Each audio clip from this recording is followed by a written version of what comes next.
ready to hear some noise tonight. You're just seconds away from Let's Go Blues Radio. No doubt about it, eh?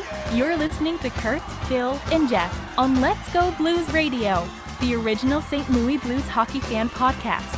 Take it away, boys. Come on, St. Louis hockey fans, stand up and cheer. The Blues are back strong.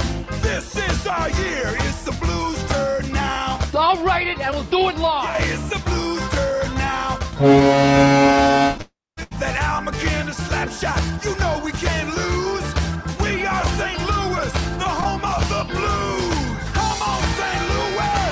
Let's go Blues. Come on, St. Louis. Come on, St. Louis. Let's do that hockey. Come on, St. Louis. Let's go Blues. All over the hockey universe, the note is the news. Everybody's digging on the St. Louis Blues. Welcome to Season 7, Episode 43 of Let's Go Blues Radio. We're broadcasting live on Tuesday, April 9th, 2019. This is franchise episode number 176 all time. And this is our St. Louis Blues playoff preview shoe. Your hosts tonight are myself, Curt Price, Bill Day, and Jeff Ponder. And we'll be with you for the next little bit talking Blues playoff hockey and their first round matchup versus the soon-to-be hated Winnipeg Jets. To interact with us or the show on social media, follow the show on Twitter at LGB Radio. Mine is at Curt Price. Bill's is at Billy Blownote every week. God damn it. Bill's is at Billy Blue Note, and Jeff's is at JPonder94. Also follow us on Instagram, like us on Facebook. The website is letsgoblues.com. And the site on the site, please check out the letsgoblues.com shop for t-shirts, mugs, and stickers. You'll love them, I promise. Retire 44. Retire 44. If you like Chris Pronger, we have a Retire 44 shirt, which is sure to gain steam next season when surely his number will be retired. In addition to being on iTunes, Google Play, Stitcher, YouTube, and various other podcasting directories, we are now on Spotify. Jeff was randomly perusing and searching, and he found out we were on Spotify, which I submitted our show a while back to Spotify, and they only take certain podcast directories, and ours wasn't one of them. So, but they were working on it. So, and apparently it went through. So, we are now on Spotify. So check it out if you're a Spotify user. Join our playoff bracket, the NHL.com playoff bracket, which is bracketchallenge.nhl.com/leagues/let's-go-blues-radio. So that's and we've got 40 some odd people in there right now. That's a nice number, and we're giving away a free T-shirt to the winner. And I think that's Jeff has volunteered his wallet to pay for the T-shirt that he's giving away. So he's One T-shirt. Yeah, one T-shirt. That's all I can afford for an entire year. We'll see if I can save it up money up for next year. Maybe since the Blues Rants, they're not doing their repurpose the seat back. Repurpose the seat back. Maybe we should incorporate that somehow. Oh, we'll think about it. That's not a bad idea. We could do that. Give it away somehow. Maybe in this contest or another one. Maybe in something in round 2, if we make it that far. When we make it that far. But yeah, join that. If you go to NHL.com and fill out a bracket, you can. You don't have to fill it out once. Then you can just enter it in as many different leagues and things if you want. So, right. Password Winnington. Password Winnington. Correct. Thank you. So we also tweeted that out too just a little bit ago for the second time. So check out the Twitter at LGB Radio for a clickable link. Take on our fans, other letsgoblues.com forum users. Yep. Among other people. If you think you know more than we do about matchups, I haven't looked at anybody else's, but I mean, because we're a Blues-based thing, I assume 90% of people have the Blues to the Cup final. You can't view them yet. Yeah, I would guess that's usually how it works. Yeah, you can't view them until the playoffs start. Anyone else's, right. But yeah, that's typically the Let's Go Blues Radio bracket challenge we do every year. 90% are Blues. Spoiler alert, I've got the Blues going to the final. I got the Blues in the Western final. Well, we can. I've got mine right here. Which how would Dave Letterman do it? Got my paper right here. My brackets right here. So we'll talk about them in a little bit. Jeff, you've got a announcement here with Mr. Smash. I do. Well, not just Smash. Let's give some credit to Gene Ackman as well. I was just giving you a slight nudge intro. Segue. Yeah, you can. Yeah. Gotcha. Okay, gotcha. Smash and Gene Ackman, for those that love that song here at the beginning, and then might remember the episode that we had over the summer, right? I had them on the show, and then I had them again, I think right before the season started, and we actually discussed how they released the Let's Go Blues song again, but this time with lyrics for 2018, 2019. So it's a pretty cool song. If you haven't heard it, any of my interview shows that I've done, that's the one that we use for the intro. So yeah, Smash and Gene Ackman, they finally released it to the public to where you can actually go and buy it if you want a copy of it. And I always say it's good to support local music. These are actual musicians. They don't just go out and play covers all the time. They are actual musicians. I'm totally alienating some people here when I say this, but you know what I mean. St. Louis. That's all St. Louis is, right? There's too many cover bands. Good Lord. You can never have too many cover bands. Come on, they're fun. Yeah, right. Cover bands are great. So if you want to, go ahead. No, go ahead. You're just saying something silly. Like I was just going to say that most of the time you don't want to hear local bands their own music. That's true. That is true.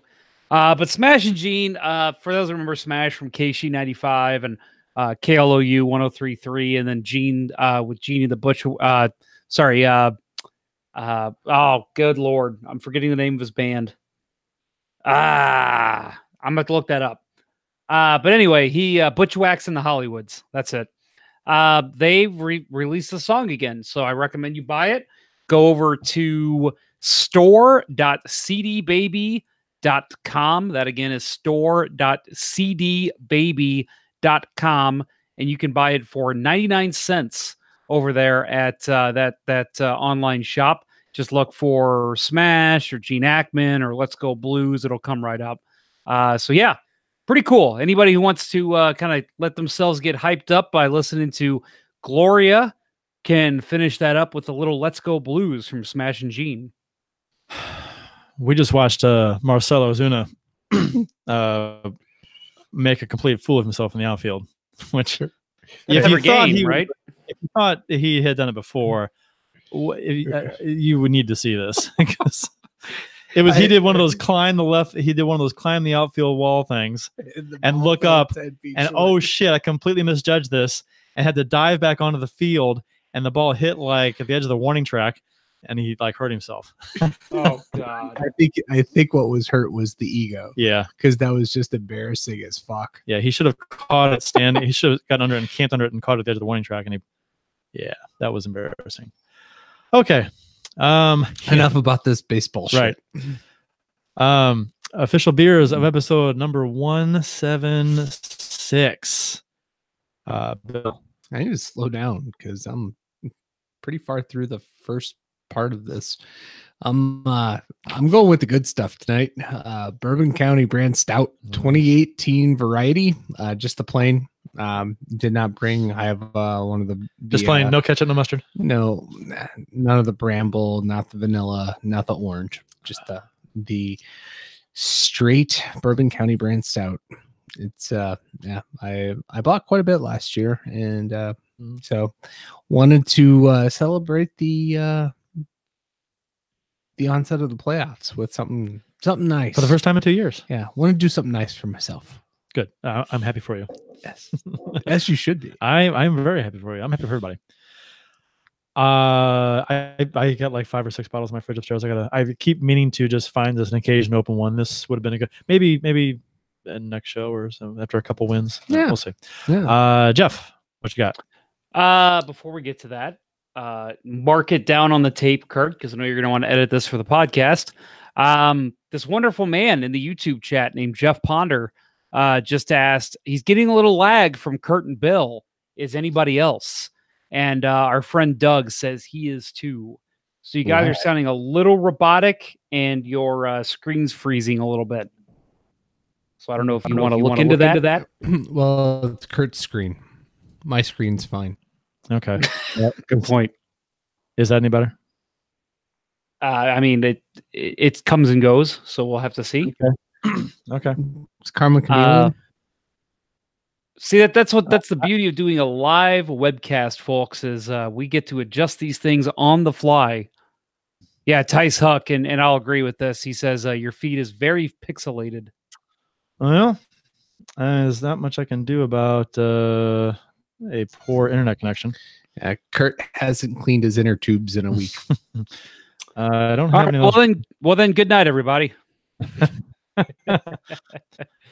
it'll fix itself. Yeah, I Maybe. mean, that's probably the only thing we can hope for at this point. If I'm not coming through well, please let me know. But You from what I can tell, well, you always sound great, no matter what, Bill. Bob Rakowski even says, "I just thought it was my shitty internet." No, it's Curt's shitty internet. Yeah, I should not have shitty internet. I pay enough for this. It should be fine. Oh, look at that. Tice Huck says I'm perfect. Yeah. Yeah. Thanks, buddy. Thanks, buddy. I knew I liked you. My beer of the episode, which I don't know, like I said, I don't think there's much you can do here. So, end podcast edit. My beer of the episode is the Schnickel Fritz from Urban Chestnut, one of my favorites as always. I always try to put it up so the camera can see it, and I always miss. The Schnickel Fritz from Urban Chestnut, just a great Schnickel Fritz. How many of you had? You said Schnickel Fritz. Schnickel Fritz? You I did. have not had any. I haven't even opened this one yet, so that just shows how dumb I am. But yeah, it's a good Bavarian style brew, and it's very sweet. What's that? It's a Bavarian style Vit beer. Vit beer. Yeah, it's wonderful. I love it. It's one of the best Schnickel Fritz of all the St. Louis breweries, and that's saying a lot. So, good job by Urban Chestnut. And if you haven't had it before, like I said, it's very sweet. I don't recommend drinking a ton of them at once, but definitely having one to start off your night is fantastic. One of my favorite things to drink when I'm starting my evening. I went with the St. Louis beer as well. I went with the one of my favorite beeries, Four Hands Chocolate Milk Stout Tiki, the Tiki Chocolate Milk Stout, which is milk stout with chocolate, coffee, and coconut, which is a pretty good. Pairs well with dark chocolate and grilled beef. Probably not at the same time, but maybe. I don't know. We should try it. I did have a mini Milky Way with my early, and it was good. But I was telling the guys before the show that I had, if any of you folks out there have a Chico stick laying around and some extra dark chocolate, you kind of put them both out at the same time and chew it up. It is a pretty fantastic tasting Butterfinger-like taste, but with dark chocolate. It's very good. I'm just saying. Another thing for the summer. It's good. Yeah, the lady in the office has the bowl of candy on her desk for everybody. Buy those mini little Chico stick things, small ones, like about an inch long. And so I took a couple of those, and I had some dark chocolate in my office. Oh, I'll kind of put them together. Oh my gosh, two great tastes. It tastes great together. You're an outside the box thinker, man. That's what I do. It sounds great. It's how Reese's PB cups were invented. That kind of thinking. And one quick comment on Jeff's choice of beer tonight. Schnickel Fritz? Schnickel Fritz. It's one of the many nicknames for our new puppy. So his name's Fritz, and that's just too short. So Schnickel? Call him Schnickel. I like that. All the time. Schnickel. So his name's Fritz. So you give him a longer name for his nickname. Yes, because it's just too short. I like it. Yeah. I like it. I like the way you think. I also like the way you move. I like to make things complicated. both in how I think and how I move. I'm buying Twitter here and I see all these retweets of the gif of Ozuna and botching that play. That just sums up his outfield play for the Blues since he's been here. Just that's the way he is. That's he makes Holiday right. He makes Holiday look like a Gold Glove outfielder. He really does.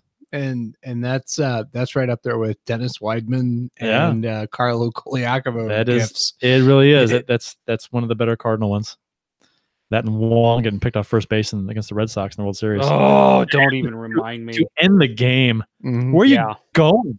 We're down by 2 or something? At that point, I was seriously like, trade that motherfucker. Don't let him play another game as a Cardinal.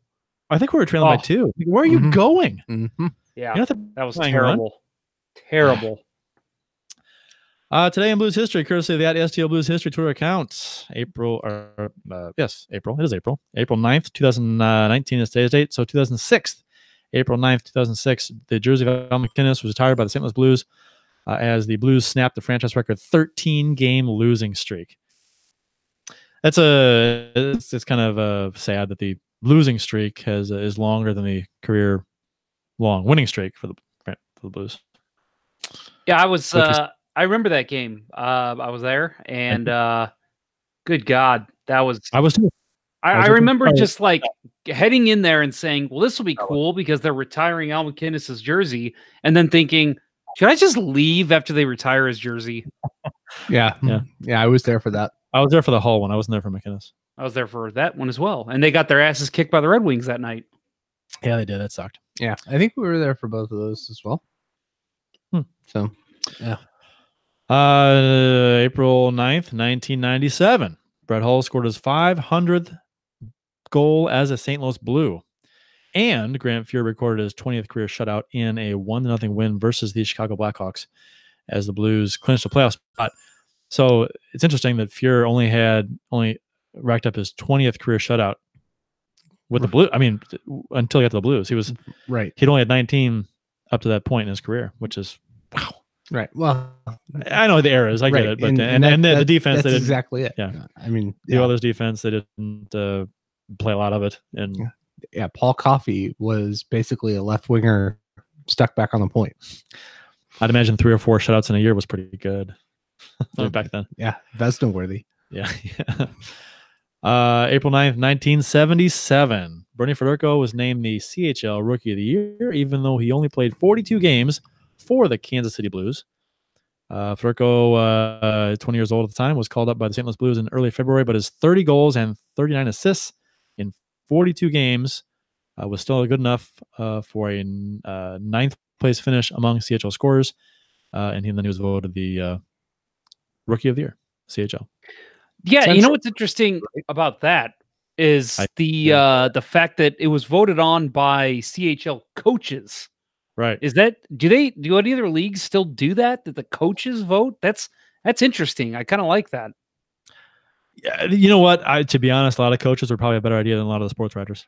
Oh, for sure. I mean, they live the game. So that's what I say. You think that they? I mean, I used to think the players, the Lester B. Pearson, now the Ted Lindsay, was more important than the heart. But then I thought, players, they're not really paying attention to what's going on around the league. Coaches do. So that actually would be an interesting award if they had the MVP of the league voted on by the coaches. It's interesting. Oh, well, we have, I don't know what we want to talk about, guys. We want to talk about Paul Goldschmidt, how great he's been playing. He's all right. He's a baseball player. Mm-hmm. So the Blues literally went from worst to first. It was a 3-way battle for first place in the division going into the last day of the season. First time that's happened since 2008. The Blues were last place in the NHL on January 3rd. First place in the division after 82 games, beating Vancouver 3-2 in a shootout in game 82 before Winnipeg and Nashville played their last games of the season later that night. Winnipeg and Nashville both ended up winning. Nashville did so because of the fucking Blackhawks couldn't hold on to a fucking 2-0 lead, giving up 5 straight and lost 5-2. So that bumped the Blues down to third. Had the Hawks held on that lead, would have finished second and had home ice versus the Preds in round 1 and prevented them from raising a banner. Well, if we want to bitch about things not happening to allow the Blues to, finish at least above the Preds, the game against Vancouver, Preds versus Vancouver, I think it was Thursday night last week. Obvious goaltender interference plays that weren't determined to be no goaltender interference, goals allowed to stand, and Vancouver just falls apart in the last 19 seconds and leaves fucking Johansson wide open in front of the net for the game winner. Just terrible. Well, that's just terrible officiating for one, but then, you can't rely on other teams to get you there. Just ask the Montreal Canadiens. The Blues had the best record in the NHL since January 1st. So that allowed them to catapult themselves from points wise last in the NHL to first in the NHL, first in the Central up until the Preds and Jets played the last games.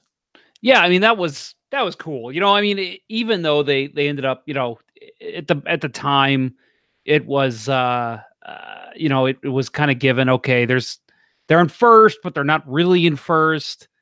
It was still cool for the couple hours that it was. Well, that happened. That happened last week. That happened. Yeah, but I'm saying their last game of the season, game 82. Right, their game ends. They're in first place. Scoreboard schedule or live scoreboard standings.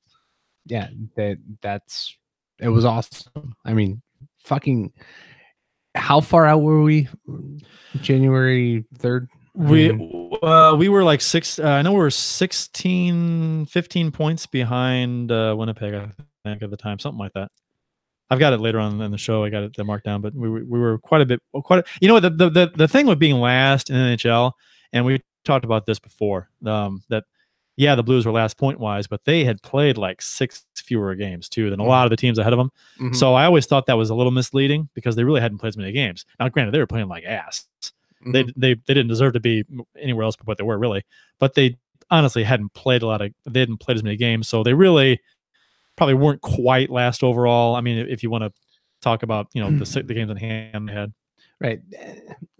Very valid point. And Bennington hadn't got a start yet. That's true. It was what January 5th or 8th that he got the start against Philly, got the shutout, and I mean, and for to remember before that, Jake Allen had 15 starts in a row, and everybody outside of Blues management and coaching was saying, dude, give this kid a chance to start a game. And we talked about that on this show.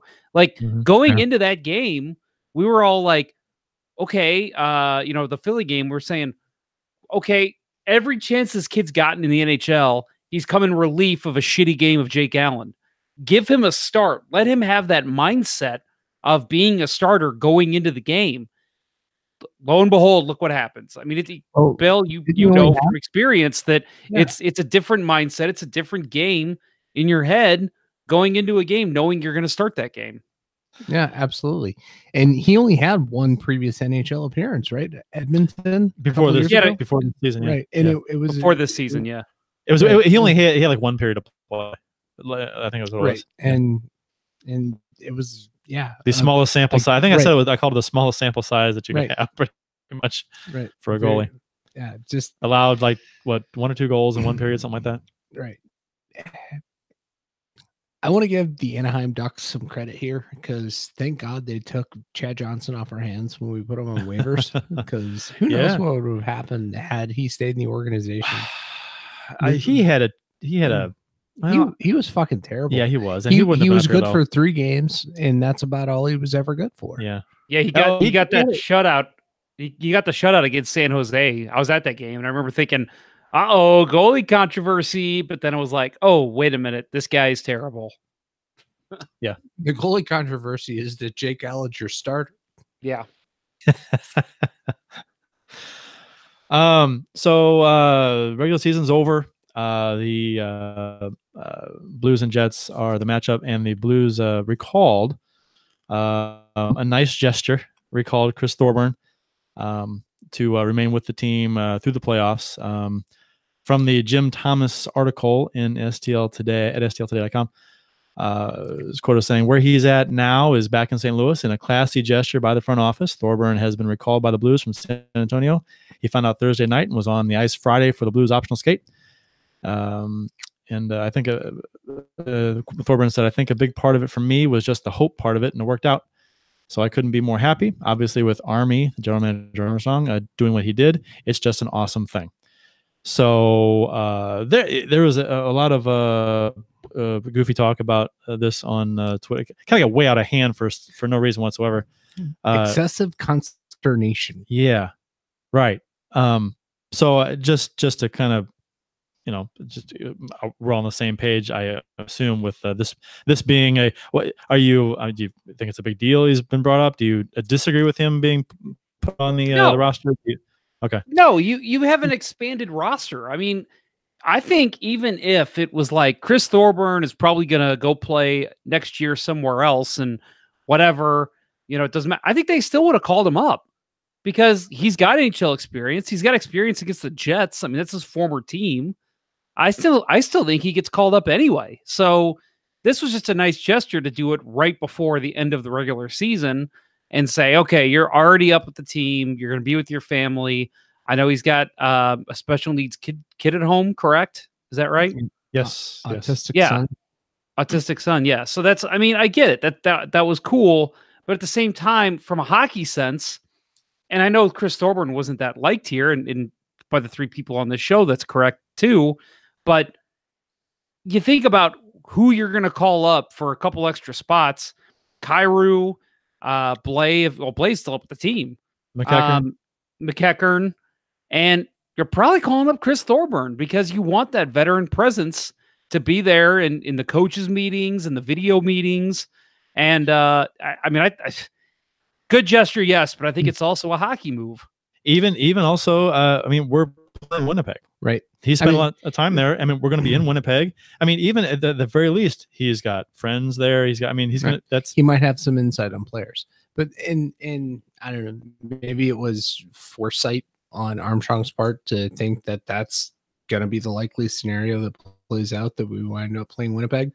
Called him up before it was known that we were playing him. I mean, I think all around he was coming back, and I don't have a problem with it. The problem is going to come into play is if he has to play for this team, that means we've suffered suspensions and injuries that necessitate him getting in the lineup. And it's not going to happen. I agree. And the thing is that with the playoff and with, I don't know if some people just don't understand playoff rosters and how they work. You can change your 23-man roster, which rosters in the playoffs, 23-man. So you have your roster that has to come from that 23. The players you dress have to come from that 23-man roster that you have set. The thing with the 23-man roster, you can change it every day. You can add players to it, take players off of it every day.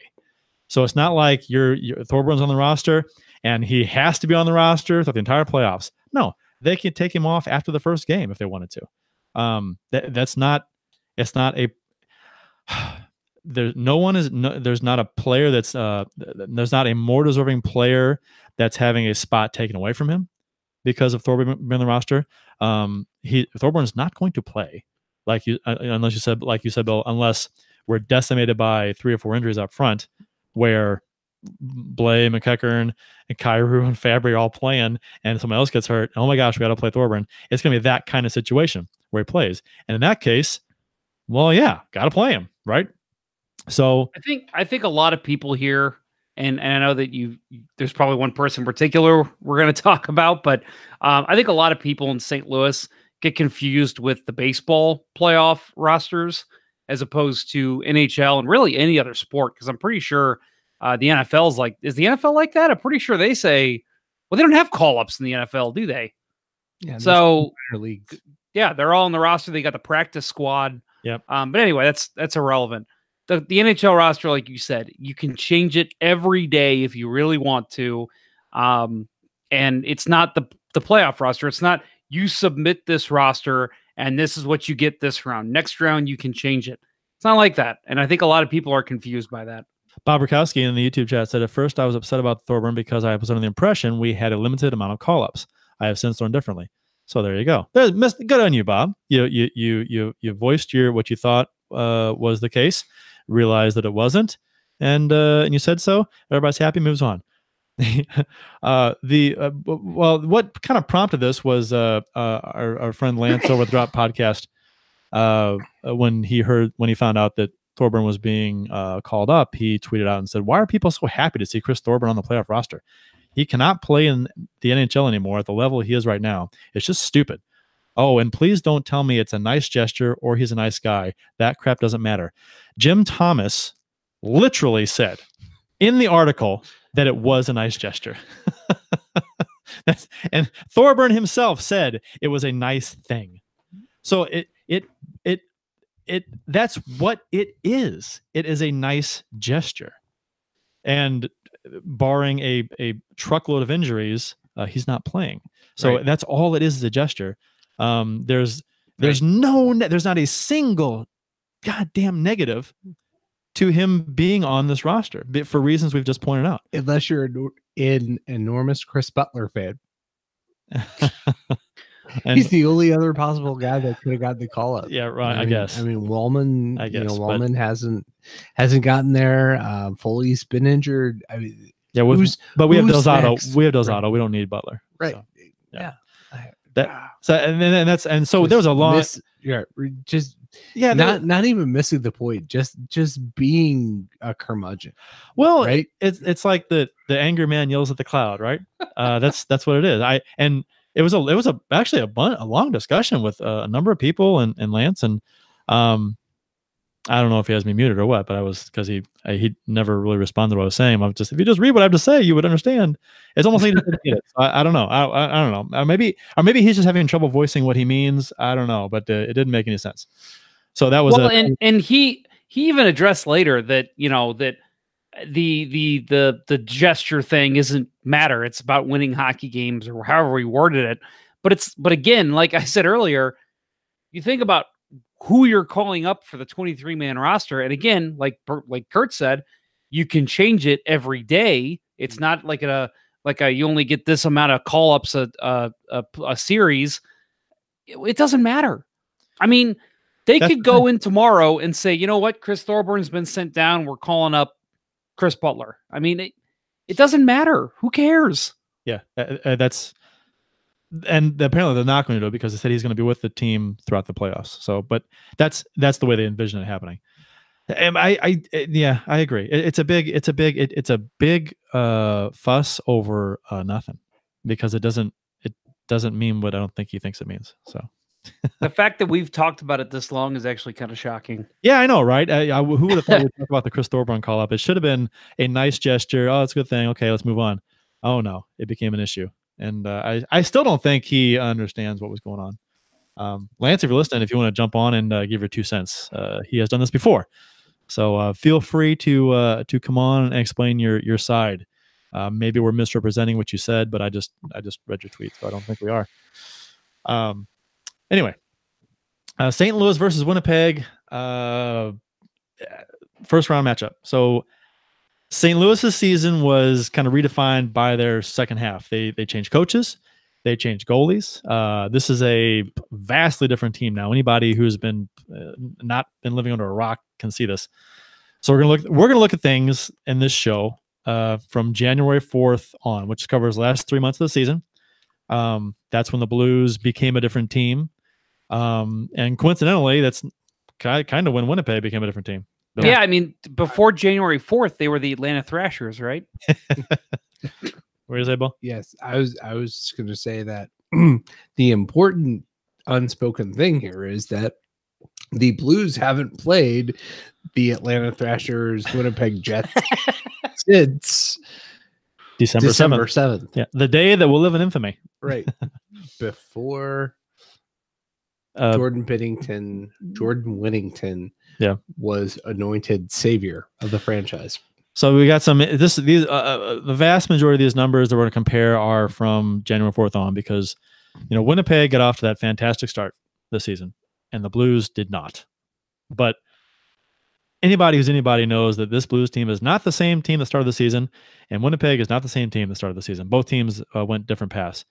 So, well, and it's funny, before we get into the numbers here, that a lot of NHL pundits are saying the one team that nobody wants to play is the St. Louis Blues. The one team that the lower teams want to play is the Winnipeg Jets. So this matchup, I mean, playoffs are a different animal. We all know that, but this might be, even though nobody here wanted Winnipeg, this might be the ideal matchup that we never really saw coming. Both St. Louis, Winnipeg did win 3 of the 4 games this season against the Blues. But again, like we just said, they haven't met since December 7th. Winnipeg finished 47-30-5, 99 points. St. Louis 45-28-9, both 99 points, tied. They got the edge in the standings because of their ROWs. So goal differential, Winnipeg was plus 28, St. Louis plus 24. The last 10 games of the season, Winnipeg 4-5-1, not so great. St. Louis 8-1-1, which quite good. So before and after the All-Star break, got some numbers. Winnipeg 31-15-2 before the All-Star break. After 16-15-3. St. Louis before the All-Star break 22-22-5. After 23-6-4. So you can see where both these teams are going opposite directions, first half and second half of the season. And part of it. Go ahead. Oh, go ahead. Oh, I was just gonna say part of it for, I think, Winnipeg, and something I'm sure we would have talked about later is one of their best defensemen has been injured a lot this year, Dustin Byfuglien. They say he's going to be ready for the first round, so that is going to be a big difference for the Winnipeg Jets. From what I hear from some Jets fans, it's kind of divided with him. He's kind of the, what we used to say about Jaden Schwartz, what we say now about Braden Shen, that when he's in the lineup, it's a different team. So we'll see. I mean, he is the kind of the guy who goes out, crashes and bangs, and leads not the forecheck, but leads the hitting game for the Jets. So we'll see how heavy they come out there in the first period against the Blues tomorrow night. And he's the bellwether, the talisman. And who knows if he's going to be, I mean, who knows how healthy he is too. I mean, they say he's going to play, but I mean, he played the last game. Did he? Well, yeah. He was typically Byfuglien, physical. Okay. The other key addition on the back end for them is Josh Morrissey. He's been out for a very long, was out for a long time, but he and Trouba, when they play together, he allows Trouba to be the guy that goes forward and really pushes the play for them. He is a very solid stay-at-home defenseman. Very, very underrated defensive defenseman, and he is now said to be 100% healthy, and he played the last game too. They won. We mentioned the Blues made up 15 points in the standings since the All-Star game to tie the Jets in the standings at the end of the season. So I guess it depends on which Winnipeg Jets team we'll see against the Blues. The Blues have the most points in the NHL, more than Tampa Bay, since January 4th. 63 points. They went 29-10-5. Tampa Bay was second with 62 points. Winnipeg had the 15th most points with 47 since January 4th at 22-18-3. The guys on I was listening to some the Winnipeg TSN radio station online today, Sports Talk, which was fantastic because they were talking nonstop hockey pretty much all day long, which you just don't get here. And they were talking that 3 guys. One picked the Jets in 6, one the Jets in 7. The other guy picked the Blues in 5. The Jets' picks were based on their perception that the Jets were a better offensive team than the Blues. And while they were the highest scoring team in the Central this season, but since January 4th, which is what we're going by, it's interesting. The Blues and the Jets have the exact same goals for since January 4th, 137. So over the last 3 months, they've scored the same amount of goals. So I don't think their stance that the Jets are a vastly superior offensive team is really accurate. The power play, again, the exact same power play percentage since January 4th, 21.7%. And actually, Winnipeg's power play has been struggling badly the past couple weeks. Well, again, you got to figure part of that might be because they don't have Dustin Byfuglien back there. But I mean, this does go to show you that their offense is great. Yeah. And, maybe you say, okay, well, Byfuglien comes back and you got Tyler Myers and those guys. Maybe they knock out the Shen, O'Reilly, Tarasenko line. Then, what Blues offense do you have from there? That's the kind of reception I've gotten from some people. It's the playoffs. You see that in every series. I mean, the Pittsburgh Penguins, you shut down Sidney Crosby, Evgeny Malkin's going to run it down your throat.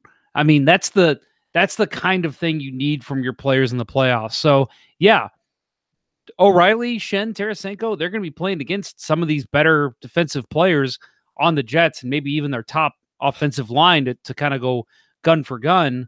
But that's where you find out if you're a true playoff team. If those guys get shut down, you have to expect your second and third lines to pick up the slack. And really, for the Blues, the fourth line, too, who has been very good offensively this season. You know what, though? The Shen, O'Reilly, and Tarasenko have gone up against the other team's top defenses every game, and they've done just fine. And to be honest, Winnipeg is not a good defensive team. So, I mean, I don't foresee the Jets. Although, to be honest, let's be honest, the Blues do a very good job a lot of nights of making the opposing goalie look better than they probably are. So they might get a lot of shots, but they tend to run up against hot goalies an awful lot for some reason. Let's call it the Jaden Schwartz effect. Which he was on the second line in practice today. So with Sundqvist and Perron. So that would be the line that would hopefully pick up some of the slack if the top line did happen to get shut down by the Jets. So right. If the Jets can put out a good defensive unit, whether it's Morrissey and Trouba, who's their third pairing? It's Myers and I don't know who's the other. It was Hainsey, right? But he's gone. No, Beaulieu. Yeah, Beaulieu was playing a lot in the absence of Morrissey. I don't. Niku. Let's see. He only played 30 games though. Yeah, there's just a lack of familiarity. We haven't played him since fucking December. Yeah. Trouba. Yeah. Okay. The goals against St. Louis since January 4th, 96, which is third in the NHL. Winnipeg, 133, which is 22nd in the NHL. Talking about defense. And I mean, to me, the wild card is, which I think is no secret, the wild card is Binnington, with it being his first ever playoff game. So I think he's a wild card, I guess. You never know how a player is going to react to the playoffs. I'm not worried about him. I'm not that concerned about him. I mean, I'm not saying he's going to play lights out. I'm just saying I'm not worried about him getting rattled and getting just falling apart. That leads into a question we have here in the YouTube chat. Of course I lost it now. Somebody asked if we're worried about. Oh, here it is. Tice Huck. What do you guys think of Line A and his comments on Binnington? Did you guys see that? Didn't see the comments. Okay, so it was nothing, but Bob Rakowski kind of I did. Displays it here. He says, paraphrasing, but he said Binnington is young and he's going to try and pepper him with shots and make him nervous. That's basically what he said.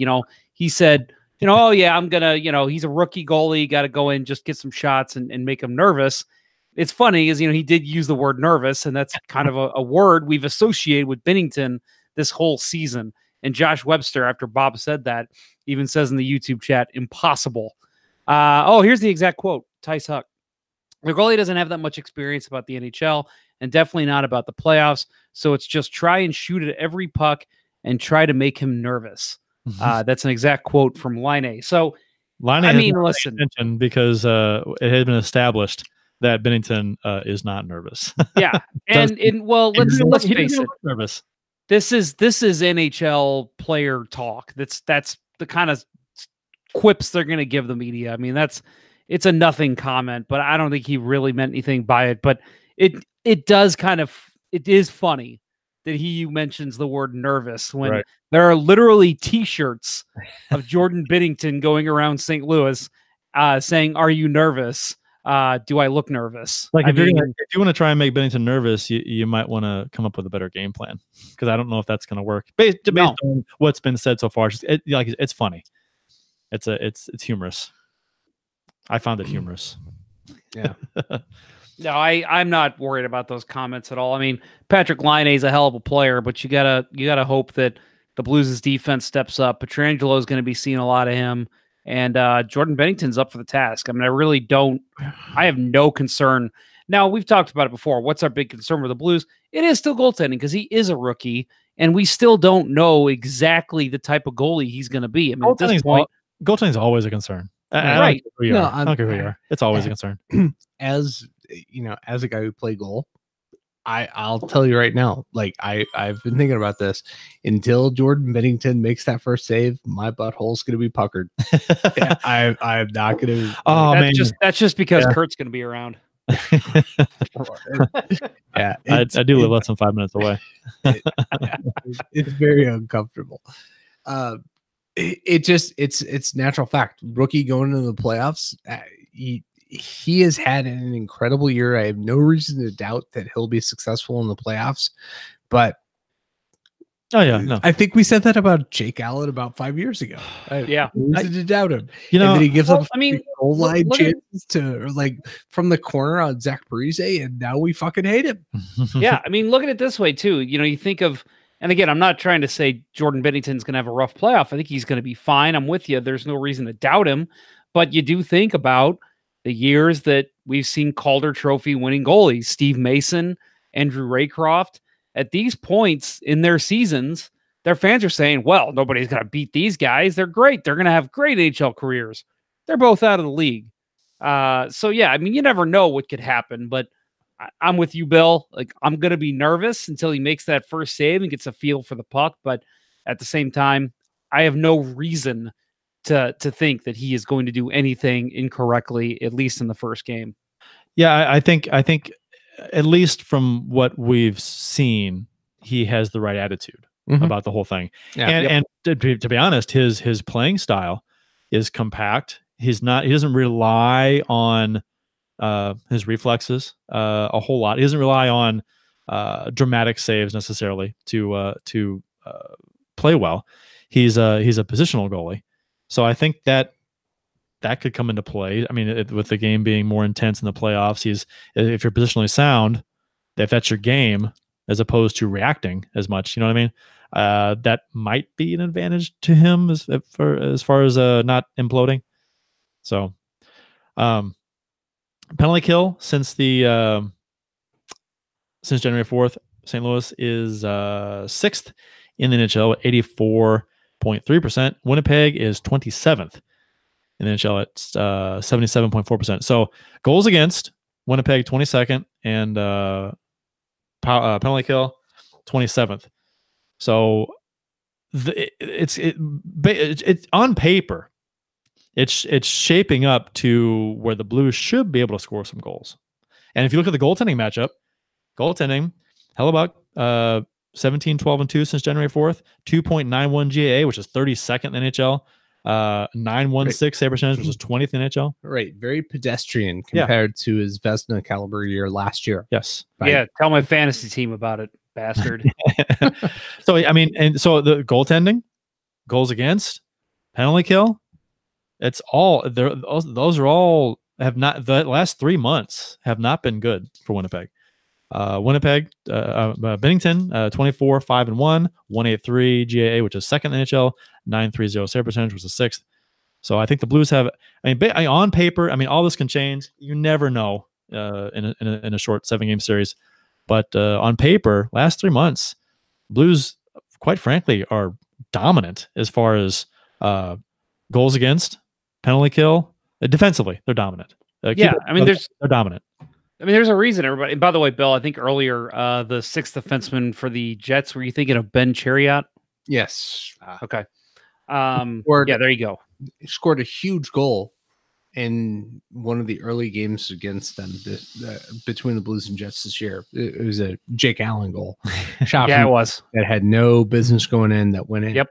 They were I all remember that. They were. Well, technically, yes. Yes. No, I do think that you put all this in a vacuum, and you don't know what's going to come out here tomorrow night and then Friday night. We always say playoffs are different than the regular season. I mean, you look at shit. You want to talk about the Cardinals? We mentioned pretty much every show lately that the 06 team, the 11 team. At certain points that season, you were like, oh, they're going to finish last in the Central. They're not even going to challenge for a playoff spot. And then they just turned it on. I mean, it's the same way. You get hot at the right time and you find the right matchups and it's going to work for you. And again, we haven't seen these two teams play since the Blues figured it out, since they've got Jordan Binnington in net, since the line started scoring, since Tarasenko and Bouwmeester started playing like NHL players. I mean, we haven't seen that yet. So I think I'm positive going into this, especially looking at those numbers that Curt just rattled off. But at the same time, Winnipeg's a hell of an experienced team. They could come out with a lot of fire tomorrow night in front of their home fans, which, let's face it, playing in Winnipeg is not an easy chore. They'll surely have the whiteout going. So that'll be, and they say it's one of the loudest building in the NHL to play in. If not one of the others. 16 and change for capacity there. Smallest building in the league, but they say it's the loudest. But passionate. Yeah. I'll never question a Winnipeg's fans' passion, but it's small market. It was and Tim Cheveldayoff and Paul Maurice have done an incredible job over the last couple of years. I mean, credit to Cheveldayoff for sticking with Maurice. I mean, last year they did so well getting to the they got to the conference finals, right? Against the Jets, or who was that? Who did? Or against the Knights last year? Who was it? The Knights and Jets. Yeah. And they had an incredible season last year. This year's been different. Right. Yeah, they were a team where we all said, I mean, people were saying, okay, this team's great on paper. Why are they not figuring out? Why have they not fired Paul Maurice yet? And like you said, I mean, there was a long period there where people were bitching about Kevin Cheveldayoff because he hadn't made a roster trade in his entire time as GM. Every trade he made was for draft picks, and he had not landed a roster player until I think 2 years ago. And so people were saying, these guys obviously aren't getting it done. Well, like the last 2 years. I mean, they've just be patient. And like you said, man, I mean, that's what it's about. If you can sit and be patient and wait for your team to progress the way they did, I mean, that's impressive stuff, because I think most owners would not have waited out that long. Right. Get beyond your who was the goalie there for so long?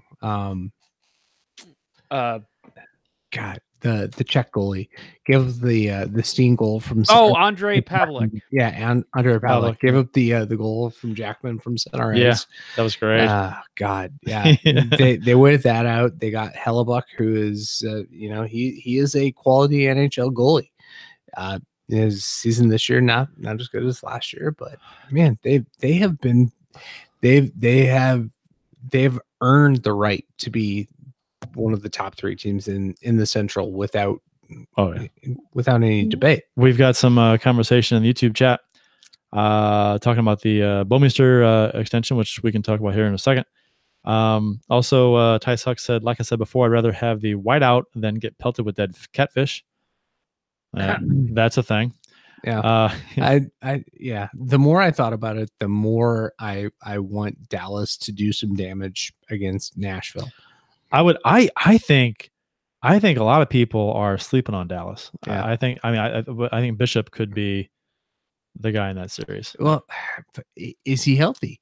He was concussed late in the season. Yeah. If they have to go with Khudobin, I don't know. Has he played? I thought Khudobin played the last I few thought he games. played. Okay. I keep saying Khudobin. It's Khudobin. Josh. I want Qdoba. Josh Webster said, what line, Qdoba? I love Qdoba. I prefer Chipotle, but that's me. Nothing local. You would. What line? Josh Webster said, "What line do you guys see being the next CPR line? Maroon and Thomas?" I don't think there is going to be an ex CPR line. That the game's changing, and I think it just took Doug Armstrong a little longer to adapt. We talked about how last year I think the plan was to roll 4 lines that could really produce some offense, but because of injuries, they had to bring back up Shaw and they had to dress different guys that Thorburn, Brodziak, just because of all the injuries they had, but. I think you're seeing it now. I mean, yeah, you want some guys like Maroon to go out and crash and bang and make defensemen think twice of carrying the puck up. But at the same time, you just want 4 lines that can hem other teams in the zone. And actually, I mean, yeah, CPR line was great at that. But something that's beautiful about this 4th line now is not only are they going to hem the defenseman in the zone, they have a chance to score every time they're out there because they're all skill guys.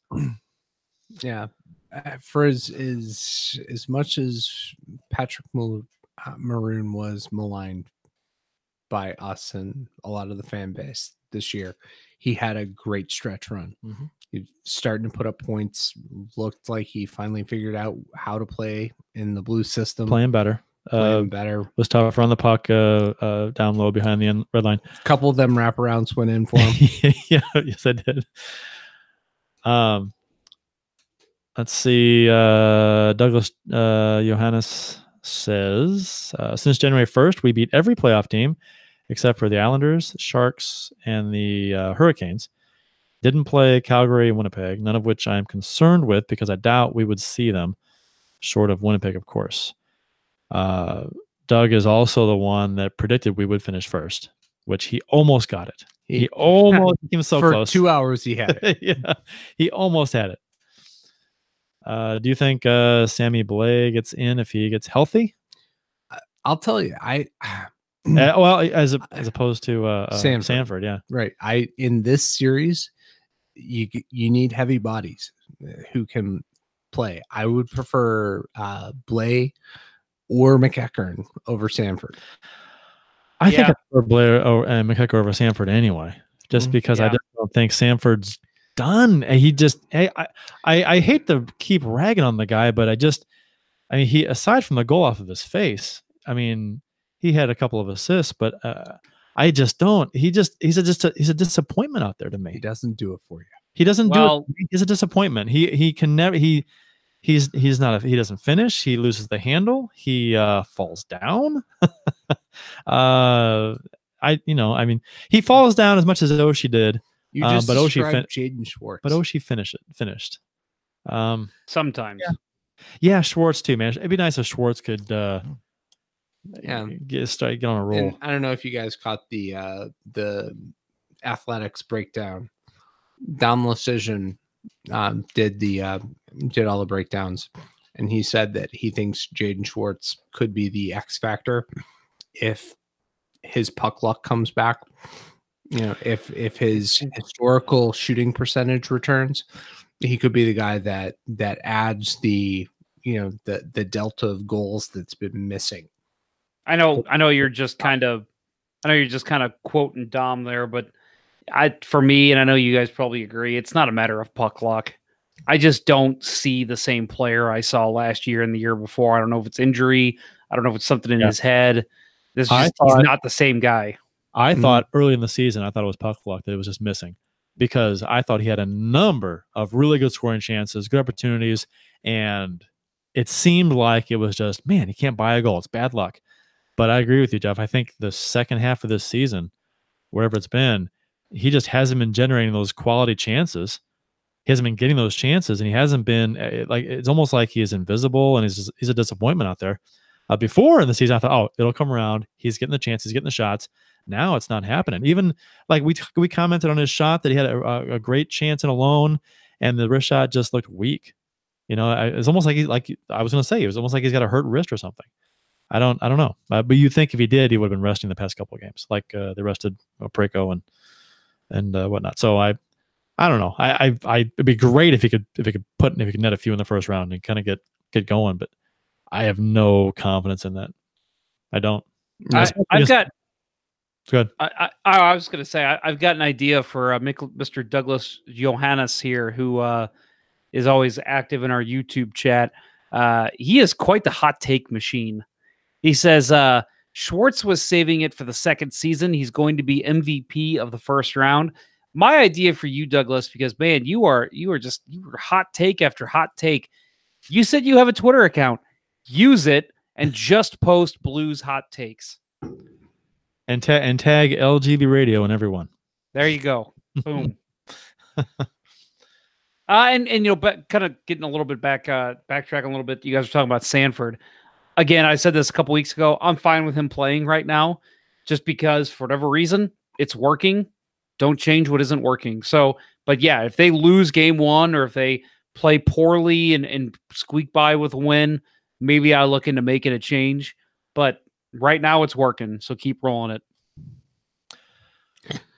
The Bouwmeester contract, which we haven't talked about yet. Well, before we get away from the matchup, predictions. I think we owe the people predictions. Okay. Go ahead. I assume you have one. No, Blues in 6. Okay, that's what I have too. I think I have Blues. Go ahead, Jeff. I was gonna say I got Blues in 7. Yeah. See, I was gonna say I have Blues in 6, even though, to be honest, all the refined matchup numbers that we have scream to me Blues in 5. Yeah, I think I was hesitant to say 6 because I was really leaning towards 5, and I don't think that's a homer pick at all.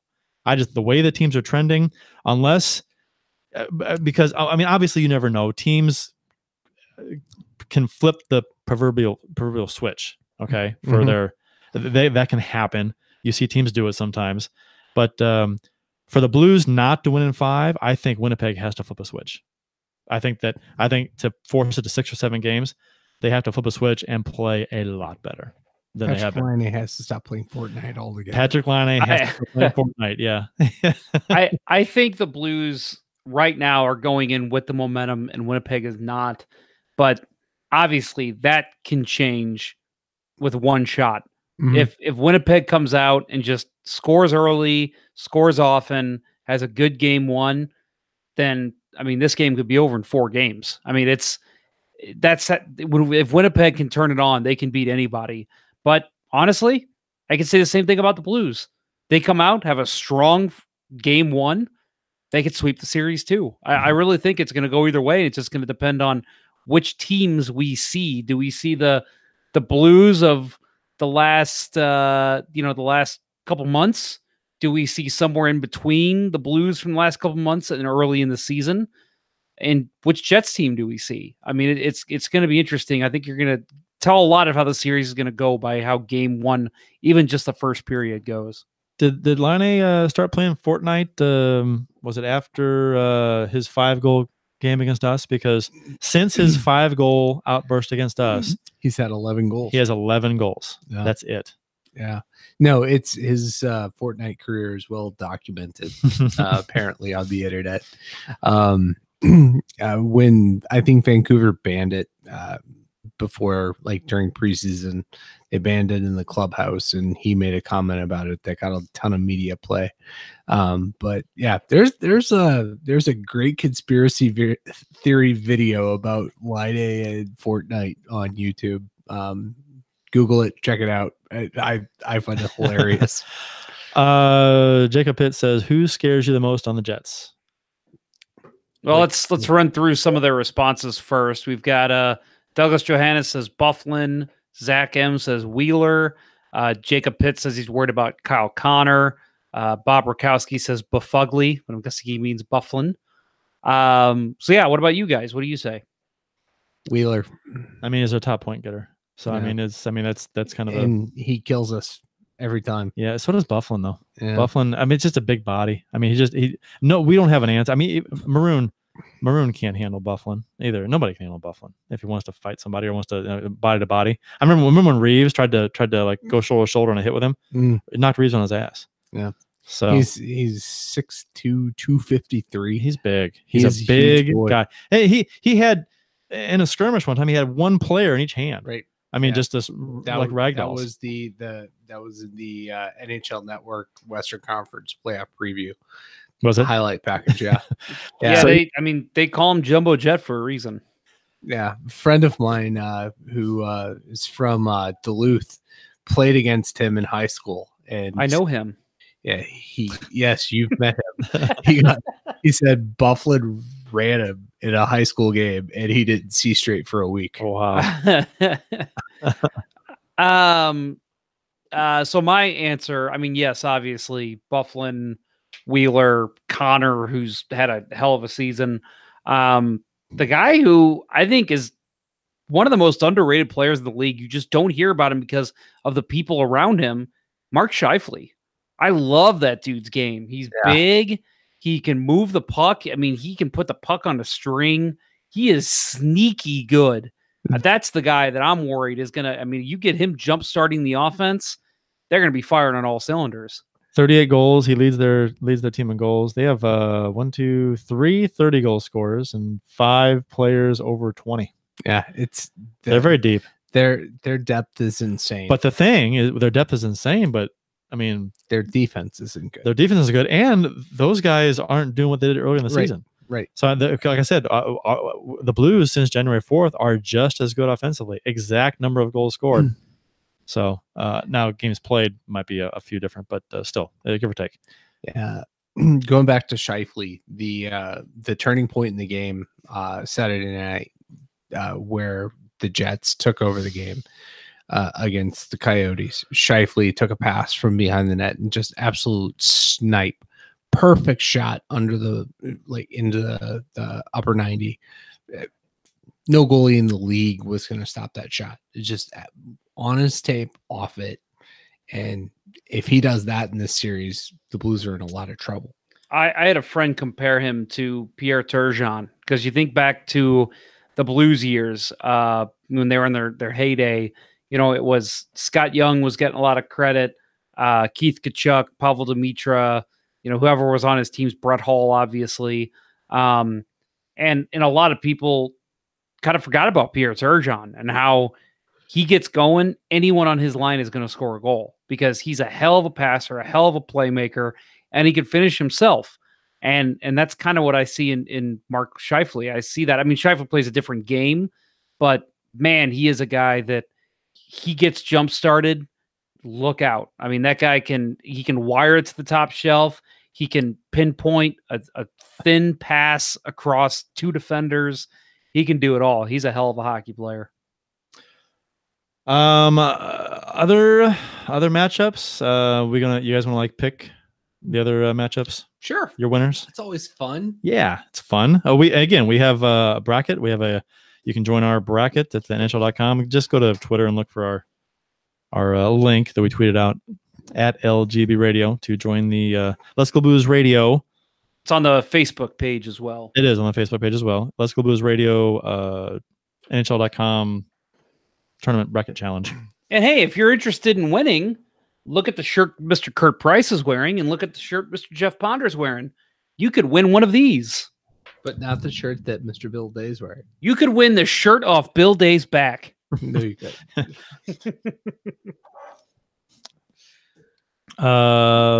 Bill's is a nice Versace button-up shirt.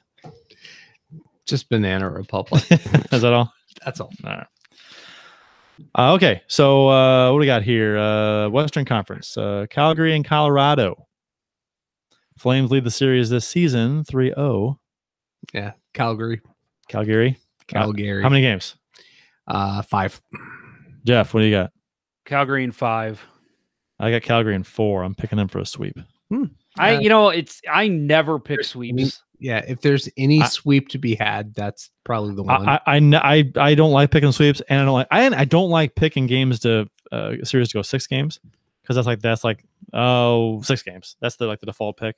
But I'm like, you know what? No, there's rationale behind it. I mean, we're gonna be home for game 6, so I'm just too nervous to pick a sweep for any series. But I will say, we may be, I mean, I know you guys agree with me on this. We may be saying Calgary in 4, Calgary in 5, Calgary in 6, whatever. Calgary is a team that's ripe for the pickings. I think they get past Colorado, but I think they're slayed in the second round. You've been saying that about them for a while. Yeah, I'm not a believer. I'm not a believer in their goaltending. Yeah, me neither. If there's a goalie going into the playoffs who I would be worried about, it would be Riddick. San Jose and Vegas. The regular season series, they don't let's see, San Jose, Vegas, the 1-1. Vegas won. They 2-1. So they split the series? Yeah, they split the series. Yeah, I guess. Anyway, all the other series they have the who won, but they didn't do it for this one. Anyway, San Jose and Vegas. I'm going Vegas in 5 in this. I really don't like Marty Jones. I think my picks are going to be based on goaltending here. I don't like Marty Jones. It is the most important position. Great it is. You don't say, Curt. Oh, yeah, and that's coming from a forward. So I mean, if Fleury is healthy and it's Fleury versus Jones, I've got to go with Vegas. I think a lot of our picks are going to be like barring major injury. Right. I mean, that's the way you can't. I mean, injuries are going to happen. We all know it. Hopefully, it's not 2 key guys, and hopefully those that do get hurt guys can step in and fill in the gap until they get back. That's the way. It's role players. That's what the playoffs are all about. Right. I think we're obligated before the show is out to remind people of the things they forget about going into the playoffs. Injuries. The whistles have been put away, and one bad play can turn a series. Yeah, that's true. One bad goal can turn a series, which is looking at you, Jake Allen. Which is why I'm glad we have the goalie net that we do, because there's a lesser chance of that happening. Tice Huck said in the YouTube chat, here's an interesting question. Do you guys see many overtimes in the Jets and Blues series? Oh, that's a tough question. I'd say I've got in the series, I got Blues in 6. I think 2 games go to overtime. The more the better. I love overtimes. Yeah. Although if it's a long series, I don't want it to have a lot of overtimes. I'd rather not have the Blues get like worn out in the first round. Yeah. Well, the safe bet's always to do what Bill does, so I'll say 2 games in overtime. I'll say 1, and it goes double overtime. So I have Vegas in 6. I have San Jose in 6. Interesting. Yeah. It's not a knock on Vegas. It's just, I'm more of a believer in San Jose. I think this is the last ride for a couple of their guys to really have a chance here. And I think they're really going to be giving Vegas their all. If it's the last ride for anybody in San Jose, it's Thornton, though. Yeah. Marlowe already left, and Pavelski's going to stick around a few more years. I don't have the Sharks record in front of me lately, but didn't they like struggle down the stretch? Didn't they have a lot of issues? I think so. I thought they did. Okay. I just remember them always losing. You'd have to stay up late and watch that shit. And, I didn't like total it up, but I just they have not been playing well. But I can look it up right here. If they can overcome, or if they get competent goaltending, I mean, their roster is fucking stacked. The 2 best offensive defensemen in the league, and Burns and Carlson when they're right. They're 3-6-1 in the last 10. So and I think pretty much their struggles go back a lot farther than that. Like the last 20 games. But we'll see. Next matchup, a fun one: Nashville and Dallas. I've got Nashville in 6. I've got Nashville in 5. I have Nashville in 7. Although I'd love to see Dallas win that series. Yeah. Should we be keeping track of this so we can all like talk about who is the smartest one? This is my bracket, so you can see. Okay. It. Yeah, me too. The record button, so yeah, it's documented. Yeah, it is. It is. Oh shit! Are we live? We're live. Oh shit! I'd I don't know. I'm torn with this. I really do want to see. I do really do want the Blues to match up against Nashville in the second round and have that second round matchup in those two. That'd be fantastic. Mhm. But part of me wants Dallas to go so I can just fucking kick their ass. I hate Dallas so much, Yeah, almost as much as Nashville. One of the most edifying things I can remember was in 2016 beating Dallas. God, that Yes, I was should have been 6 games. Right, should have been 6. I've vivid memories of those games, and it was so, like I said, so edifying to beat those fuckers. Fuck you, Jamie Benn.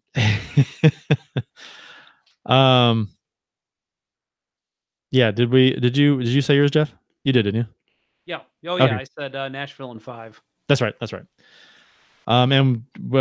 Yeah. So I've got Blues in 6 over Winnipeg. Blues in 7, and you got Blues in 6, right, Bill? Correct. Yeah. Okay. Yep. Eastern Conference. We got Tampa Bay and Columbus. Only sweep I predicted. Mm. Tampa Bay. Ho, ho, ho. Columbus gets 2 goals the entire series. Whoa. Wow. I'm gonna put a note on my sheet. Yeah. For that. Good Lord. Jeff, what do you got? I got Tampa in 6. I think Columbus has a good opportunity to win a couple games early, but I think Tampa's just going to bury them. You know what sucks about this for Columbus and Bobrovsky is that Bobrovsky's playoff numbers, they're well documented. They're not very good. But to be fair, his matchups in the playoffs have been against pretty high-powered offenses too. So in the past, and now he goes up against Tampa Bay, The best offense of the last 10 years. So if he has a poor series with a 2.9 or 3 GAA or whatever, it's gonna, or 3+. I mean, he's gonna be, he can't play in the playoffs. He's fucking playing Tampa Bay though. I mean, can you really? Are you really gonna pin a bad series on him? Florida's still going to give a ridiculous money in the offseason. Yeah, they're gonna. Yeah, that's we didn't talk about Quinville. Yeah. So I have them in 5 over Columbus, which, and I really. I love upsets like anybody. It'd be fantastic if they'd beat them, but I also kind of relishing the fact that that Columbus went for it, and now they got to play Tampa Bay, and they're probably gonna lose. Yeah, and their team's gonna be a lot different next year. Yeah, I know you love the drama of that, but man, I want to see Yarmo succeed. I love stirring the pot, and I love just crashing and burning as long as it doesn't affect me negatively. Yeah, as a Canadiens fan as well, I was hoping Montreal could find a way to sneak in. I was too. And see Drouin light up his old team and win a couple of those games. But real quick on the Canadiens, disappointing end of the season. But did you guys catch that last game against Toronto? Bob Cole's last game? I did not. I heard some of the clips. It was great, and so Montreal got Ryan Poehling from St. Cloud State into the lineup. Saturday night, hockey night in Canada, last game of the year. Canadians have already been eliminated. First fucking game for the Canadians. Hat trick in regulation, overtime shootout winner. Wow. Fucking incredible. Yeah. Why couldn't they get him in the lineup getting, in the last week? Beautiful, but pour one out for the Habs. We got a YouTube comment here. I'm guessing somebody who just came in. Crave Walrus is his name. Yeah, so the Blues going to beat the Jets. Guessing, like I said, you're coming a little late here. Bill and Curt have the Blues in 6. I have the Blues in 7. And let's go Blues radio for nothing. And I'm rounding up because I was like at 5.6, 5.5. I really think the Blues could win in 5, but I'm chickening out and going 6. Yeah, my instinct was 5, but I'll say 6. How's that for a political answer? Somewhat. I love it. Boston and Toronto. I'm gonna love watching this series. Oh God, it's gonna be brutal. This is gonna be great. I have Toronto finally overcoming Boston after 2 tries 2 previous tries, losing the way they did the first time around, like it still hurts to think about. But I think Toronto does it this year. I'm going Boston in 6. I've got Boston in 7. I think I have Toronto in 6.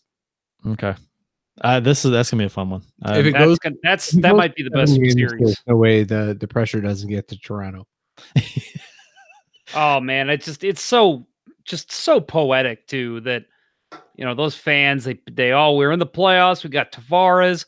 Oh, we're playing the Bruins, a team that knocks us out every damn year. Yep, love it. Josh Webster in the YouTube chat says first time St. Louis has a sports playoff team in 2 years. Yeah, that's true. You don't think about that. It's like, yeah, that's right. Well, we had the Rams last year, right? Yeah, that's a thing. I'm kidding. Terrible joke. Punch me in the face next time you see me. We don't want them. We don't want them.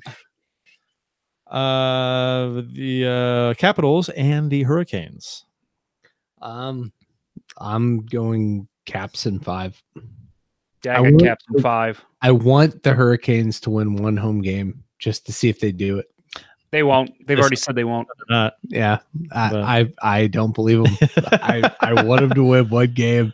I bet you if they win the series on home ice, they do. Yeah. Oh man, they can't do it after saying they're not going to do it, right? No, I don't think they would. I have. Come on, they're a bunch of jerks. Bunch of jerks. That's true.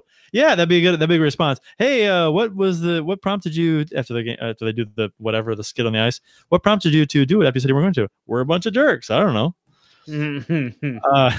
I have Washington in 6, and so the Islanders and the Penguins, 2 versus 3. Who you got, Bill? For my buddy Glenn from Long Island. I've got to go with the Islanders here. I mean, I think it's been since 92 last time these guys matched up in the playoffs in the first round, and it was a big upset. It was 93.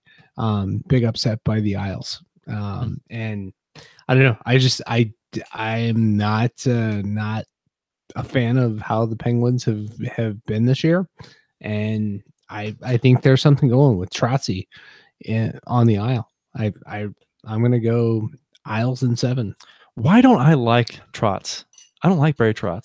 I love him. Everyone likes the guy. I don't. I wanted him here. Yeah, I like him too. Yeah, everyone does. I don't. And I don't know why. It's because he looks like a bulldog. No, he looks like the mushroom guy on Super Mario Brothers, doesn't he? With a shaved face, he looks just like 4 other coaches of the NHL: Bruce Boudreau, Randy Carlyle. Yeah, they all look the same. This series, I got Pittsburgh. I got them in 5. And by the way, Bill, Glenn A. Richter, is that who you're talking about? No. Oh. He's a longtime Let's Go Blues.com forum poster. He is. Islanders fan, Blues fan. No, this is a buddy of mine from work, lives across town here in Troy, and grew up on the Isle, and huge fan. We had a long chat about it today, and I promised him my loyalty, and that's huge to people from the island.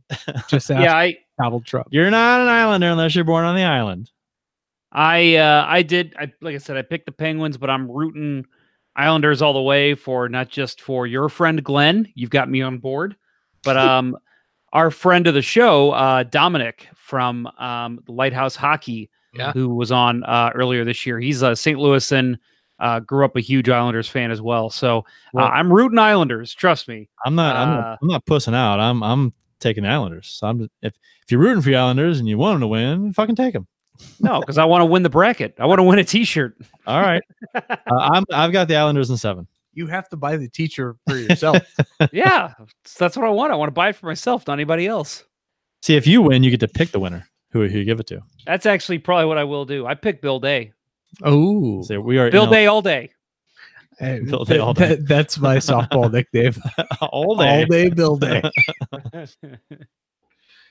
All right. Okay. Good stuff. I'm after not being in the playoffs last year and the disappointment of the last game of the regular season last season, I am looking forward to this extra mucho much. So I'm excited. Yeah. I was at work after 7:00 tonight. There's no fucking way in hell that's gonna happen tomorrow. I am gonna be on my couch, surrounded by dogs, beer in hand, watching this fucking game.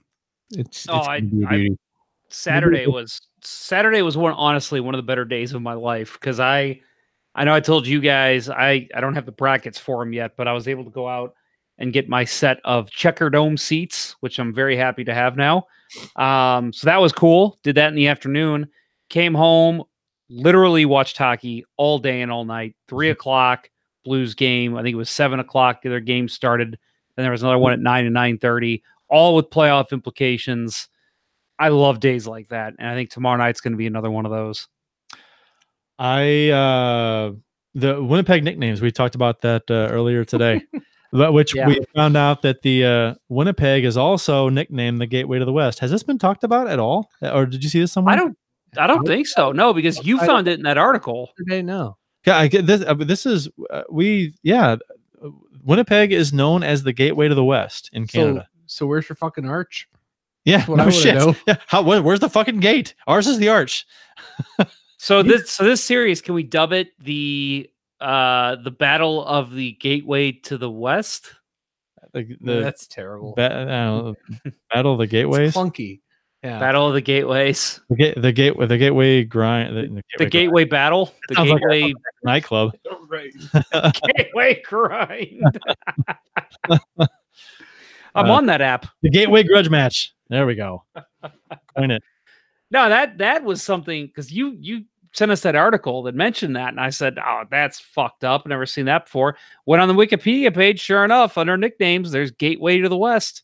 Never seen that before. Nope. Gateway to Western Canada is what I'm thinking because there's only one road in Canada, right? Yeah. So it's like Hawaii. It's like yeah. Hawaii. It just goes around. Yep. It's snakes. Right. It's like the Lake of the Ozarks. It just snakes around. It's like a frontage road. They're everywhere. Although the only road in Canada. The only other names that the Winnipeg has, which we researched and found out, and this is some of these are humorous. The Chicago of the North. Which I was like, what? That's funny. How is that possible? I don't know. Winnipeg. I don't. Yeah, it doesn't make any sense. Yeah. Winnipeg's not a huge city. No. Negative peg. Like that. Negative Cummings. Labeled by Burton Cummings after he was assaulted at a 7-Eleven. The peg. Right. Hang on. Peg more than any of the other. We got Bob Rakowski with a good comment here. He says the Gateway Grind is something requested in Centerville. Right. I said it was a nightclub. Same thing. Yeah, it's like the Cleveland Steamer and the Gateway Grind. The Gateway Grind. That's $90 for a song. $90. Holy shit! Hey man, you're getting some good money worth there. That better come with a happy ending. You got a VIP card to that club, right? So there's the peg, the Slurpee capital of the world. It's my favorite. Thank you. Come again. Doug Johannes says Losey Peg, which I like that one. There's also Winner Peg, which is kind of catchy. For those that haven't seen it, there's also a great Simpsons meme going around right now. Have you guys seen this? Well, I've posted it before. I think. Yeah, it's just a sign, and it's from one of the episodes where they go to Canada, and it just says, "Welcome to Winnipeg. We were born here. What's your excuse?" Yeah, that's good. One of my favorite Simpsons episodes is Bart gets his driver's license, and they go to Knoxville, Tennessee, to the site of the 1982 World's Fair, which 1982 World's Fair. I went there in 1982 to the World's Fair. They had this giant golden globe, and in the Simpsons episode, it was the globe of wigs. It was awesome. That. Yeah, I've seen that. Right, and so there's a cut scene where a family is driving along, and Bart and his crew are driving next to him and forget the bully's name, reaches over and slaps the guy in the back of the head. He threatens his kids. If you don't stop this right now, we're going to turn this car around and go back to Winnipeg. Oh, I do remember that one. That may be the episode we're talking about. It's one of my favorite episodes of all time. Another nickname is Winterpeg, which is funny because due to Winnipeg's very cold and very long and cold winters. And they were talking on the Winnipeg Sports Talk today that apparently there's a huge blizzard coming through. Yeah. No, but they're going to miss Winnipeg. It's going to miss Winnipeg, they said. Yeah. But it's going to dump like they said it's going to dump like 60 centimeters. I'm like, how much is that? How much fucking snow is that? I have no inches. idea. 3 inches. Yeah. No, 30 inches. 30 inches. Supposedly on Minneapolis. Yeah. I they said like North Dakota too. Yeah. So that's 30 fucking inches. It's fucking mid-April. But apparently it's going to miss Winnipeg. So that's Curt knows all about 30 inches. And they don't have an airport. Winnipeg does not have an airport. Apparently. How are the Blues getting there? I don't know. They fly into Thunder Bay. It's a different airport, and they drive. Uh-huh. And also the last one we have here is the Wholesale City. I don't know what that means. Yeah. It's the half the city is a shopping mall. That's Toronto. That's actually true. Good Lord. That really is true. Yeah. I've been to Toronto. I mean, all the underground shopping there is crazy. Yeah. I love Toronto. Oh, Great beautiful city. I went skiing outside Toronto. It's fun. Do you mean skiing? No, I mean skiing. Oh, okay. The podcast listeners right now are going, what the hell? These visual cues are stimulating. You should check out the YouTube show on YouTube. Yeah, we do have a YouTube show for you podcast listeners. We're also on Spotify. Also on Spotify. Yeah. New and improved design. New and improved taste. Same great taste, new packaging. Which is actually Arm flailing inflatable tube man. That we need to make our next ad is gonna be like to announce the fact they're on Spotify. It's same great taste, new packaging. I'll get right on that. Do that. Bob Bukowski, just don't have an airport. Yep, that is true. And apparently, Wayne Gretzky, when he drove his car to games, he would leave his car running during the game because if he shut it down, he would not be able to start it back up because it's so cold there. Yes. Could you imagine leaving your car running for an entire hockey game? God, the pollution up there is going to be terrible. Yeah. You can't ride your bike anywhere. That don't work. Can't walk anywhere. You got fucking 60 centimeters of snow on the ground. I felt so stupid too because when they said 60 centimeters, I don't know how fucking much that snow. I don't know. Oh, dude, I'm terrible about that. We're two countries in the world. We're the only civilized country in the world that has us and BFE. Yeah, we use the imperial, right? The English system. Yeah. We don't use the metrics. I wish it. Which is so much more logical. Oh my god. Use. Oh my god. Yeah. We're smarter. Math wise, and we're smarter. Yeah. No. We can't change. I wonder why. I can feel the hate messages on YouTube piling up now. It's got to be political. How dare you? It's America. We ain't changing for shit. They changed for us. Yeah, it's better. The metric system is better. People just don't know it. Oh, I did not see Laterra in Toronto while skiing.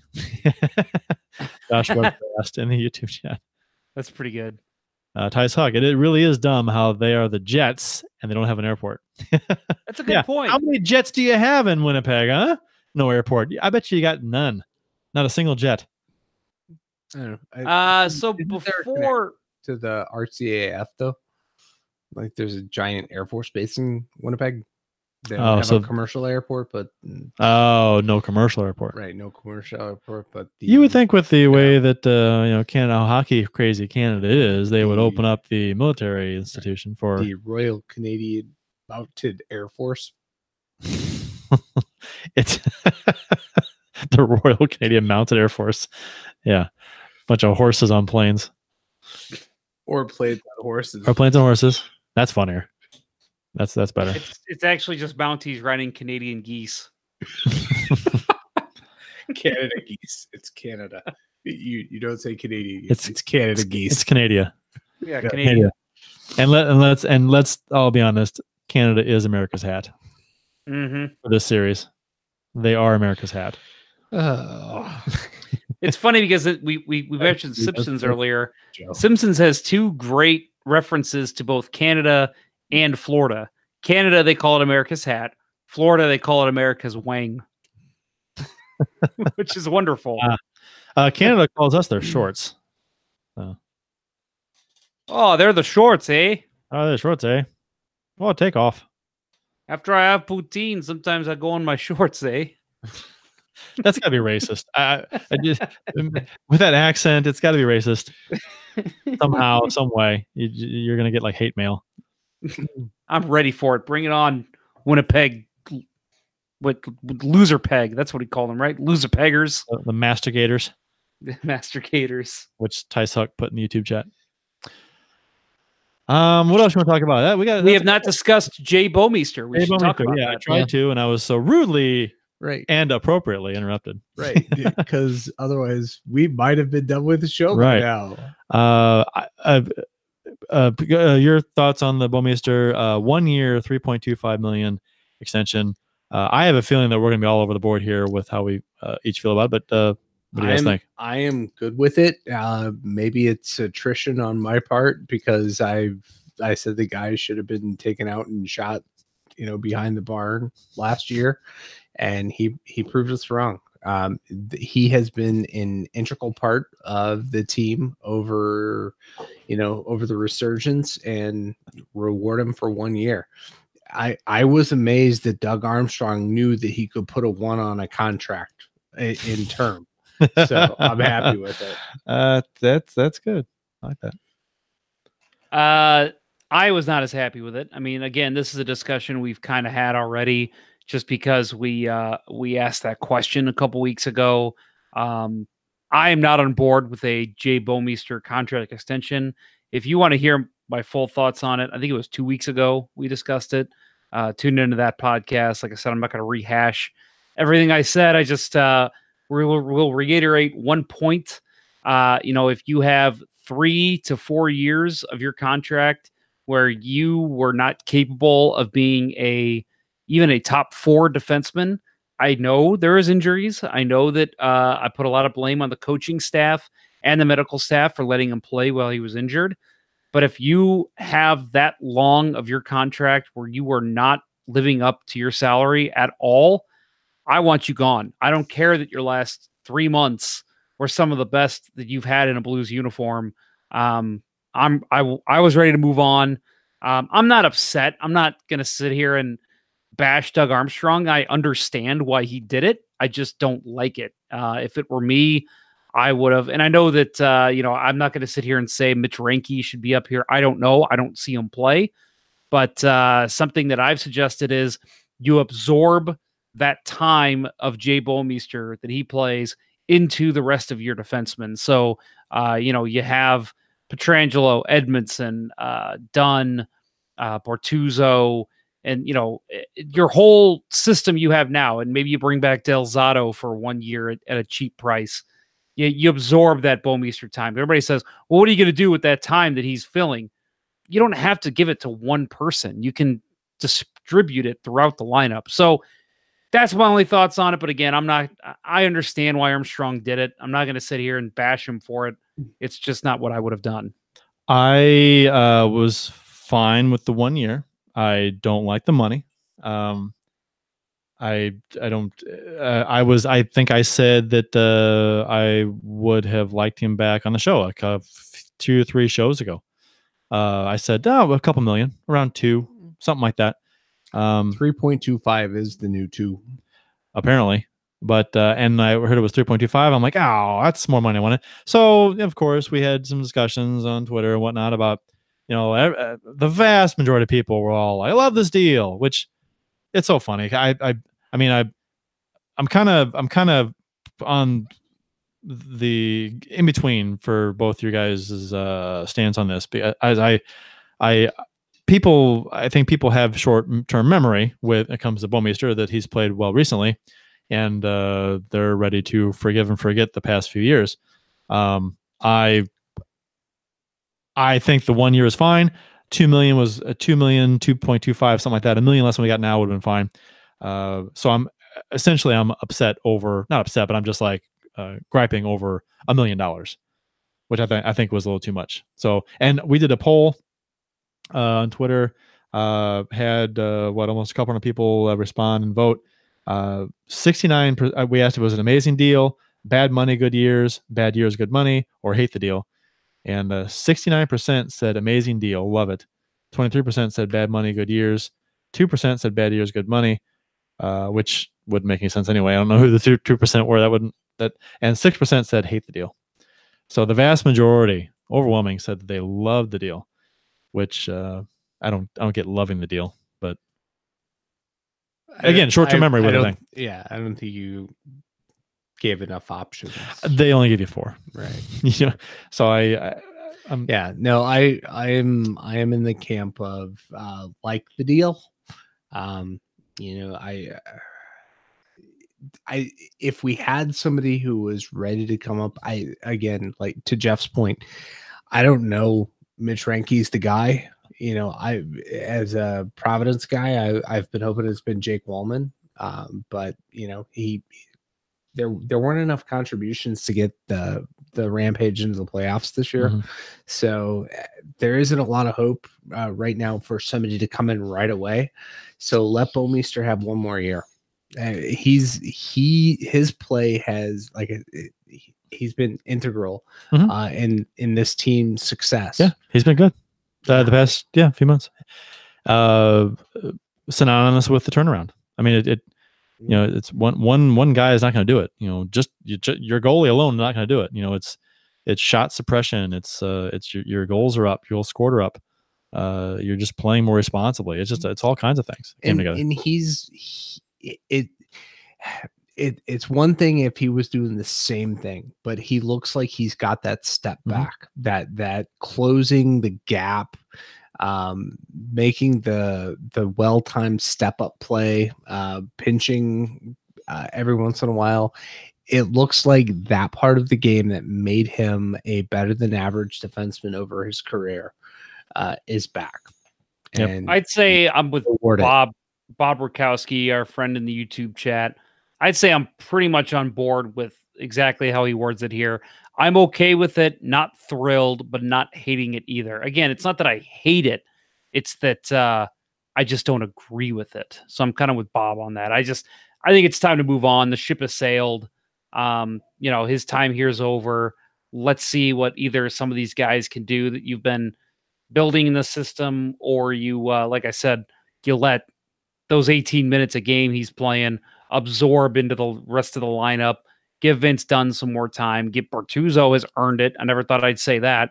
I think Bertuzzo's played fantastic. He's another guy I think that could get some more time out there. And but yeah, again, it's a low risk move. It's 1 year. Things falter. He gets injured again. I don't believe he has a no trade clause. Maybe I'm wrong, but if he doesn't, that's a movable contract. If you need to make a big move at the deadline to get some offensive help, something like that. So I'm okay with it. It's just, again, not the move I would have made. I think that wraps up our show. Yeah. We're gonna wrap it up here because we've talked long enough, and let's play hockey. Yes. Bring on 7 p.m. tomorrow. Honestly, like when we talked about doing the show tonight, my thought was, I'm excited to do the show. I'm excited to talk hockey, but man, the whole show I'm sitting there going, okay, the faster I get to bed, the sooner Wednesday night comes. That's true. Yeah, I'm excited. I haven't been this excited for Blues playoff hockey in a long time. Yeah. Since the last time they were in the playoffs. Well, for me, it was the Blackhawks in 16. I was not excited about that team in 17. I knew I was I thought they'd get past Minnesota, but I was like, there's no chance they get past anyone else. I wasn't excited about that team, but 16, yes, that was probably the last time I was this excited. That'll do it for this week's show. For Jeff Ponder and Bill Day, I'm Curt Price. That will conclude this week's broadcast of Let's Go Blues Radio. Until next time, everyone, let's go Blues. Let's go Blues. One more thing. I'm kidding. Let's go Blues. One more thing. Here's something for Lance. It seems like everyone, everywhere, is super mad about everything all the time. The Chiefs are at home tonight against Sport at the War Memorial at 8. Good seats are still available. I think that went very well. Thank you for listening to Let's Go Blues Radio. Now take off, hosers. Well, there's 90 minutes of your life you'll never get back. Sorry. St. Louis Blues, St. Louis Blues. Have you heard the news about our St. Louis Blues? They've only just begun, they're on their way to number one. Now there's no more blues for our St. Louis Blues. The Blues are on the ice tonight again. They're rough and tough and got the stuff to win. They'll always get one more, no matter what the score. They are quite a hockey team, my friend.